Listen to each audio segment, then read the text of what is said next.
أنا عندي سؤال. بصوا، هو هنا مش سؤال بجد. عارفين حضراتكم طبعا طائر العقاب. أنا عجبتني أوي جملة إن انتي عاملة زي طائر العقاب. فأنا أعرف النسر، أعرف البومة، أعرف العصافير، أعرف البغبغان، لكن بجد أول مرة في حياتي أسمع عن طائر العقاب ده. فالكلمة استفزتني، فاهمين ازاي؟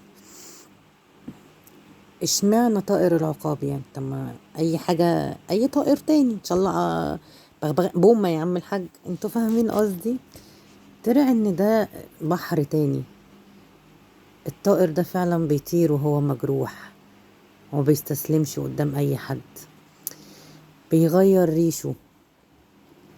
الطيور كلها بتغير ريشها، بس ده بحر كتير قوي. بس بصراحه الكلمه عجبتني، وعجبني التشبيه قوي، وعجبني تفسيره عن الطير ده. هنا بقى سؤالي، انتوا كام حد قال لكم كلمة حلوة وعجبتكم ولمستكم من جواكم بجد؟ في اوقات كتيرة قوي احنا فعلا بنحتاج الكلمة ديت. بس التشبيه ده، انتوا تشبهتوا بكام طاير او حتى حيوان؟ لان بجد الحيوانات بتحس عن البني ادمين.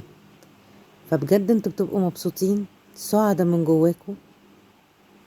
ده سؤالي، والاجابة عندكم، واتفقنا بسرعة.